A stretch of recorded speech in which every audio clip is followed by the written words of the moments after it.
So horror is considered kind of an infamous genre by some, but lately we've actually been getting some pretty good ones. We got The Conjuring 2, which was fantastic, we got Lights Out, which was pretty great, and also we got the lesser known Green Room, which was also pretty good.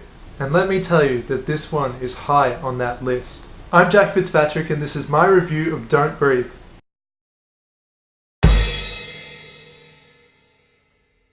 So if you ask me, Don't Breathe is an example of horror at its finest. It's a very simple story which is actually kind of refreshing, and it inherently has an interesting concept behind it which it effectively uses throughout the entire movie. The most notable thing about this movie, oh my god, it's intense. This movie knows how to hold the suspense up high and never really lets go. So the movie follows this group of robbers, and they're pretty small time but they are experienced. Early in the movie they hear about this old man who has apparently inherited a large sum of money, and so naturally their plan is to break in and try and steal it. And from here, the plot kinda sounds pretty cliche. What makes this movie original and creative is all in the details. So soon enough we're with them on the night of the robbery.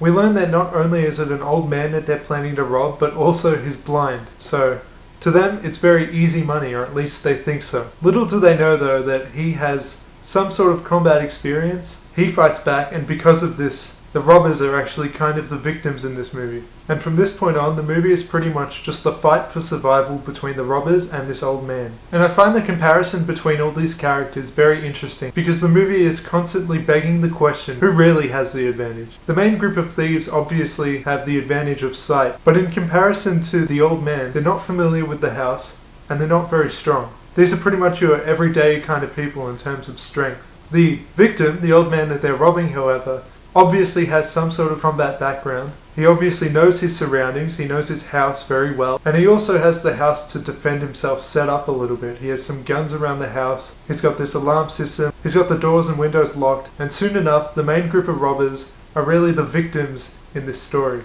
And this movie excels at giving you this feeling of tension that most movies just can't. You know, each step on the creaky wooden floors, each breath that's just a little too loud, every single sound they may make could mean the difference between life and death for the main characters. And it's elements like these that keep the audience also wanting to be as silent as possible. And the reason we kind of feel the need to keep silent is probably because of the mostly physical performance of Stephen Lang. Stephen Lang plays the old blind man who is essentially the antagonist of the film. From the sheer brutality of his violent actions to the way that he viciously barks what little lines he does have, Stephen Lang's old blind man from Don't Breathe is possibly one of the most intimidating characters that I've seen in a movie this whole year. This is not a guy that you want to mess with. Something else that I love about him is that he keeps mysterious. The whole movie doesn't tell everything about him, but we do get glimpses of humanity. Mostly though, this character comes off as kind of a machine. He reminds me of something like the Terminator.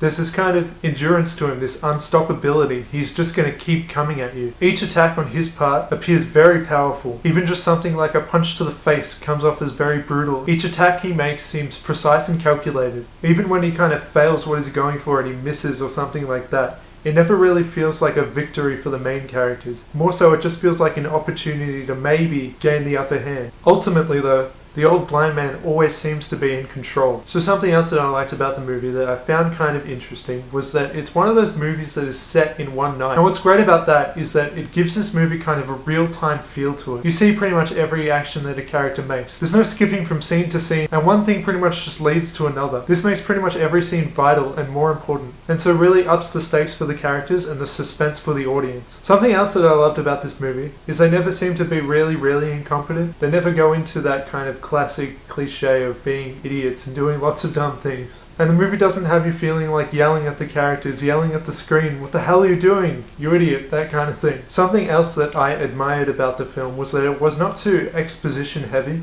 It didn't shove a lot of boring kind of information at your face, and it didn't patronize the audience. It kind of hinted at the relationships of the characters, and there was enough of a backstory for us to care about the characters. Another kind of surprising praise for the film that I had was that it was actually pretty beautifully shot. And while most horror movies will go for the bleak kind of look, they're very dark and they're very gritty and they're very grey, Don't Breathe is not afraid to look attractive and colourful. This isn't a movie that was just kind of thrown together. Some specific thing that I liked about the lighting was also that it never felt artificial. The house that they were in was obviously very dark, and it made sense to be very dark. The lighting felt natural, and it was just something that I kind of appreciated. Don't Breathe is grounded in reality and a brutally creative take on what's kind of an overdone subgenre. I really loved this movie. I would rate Don't Breathe a 9 out of 10.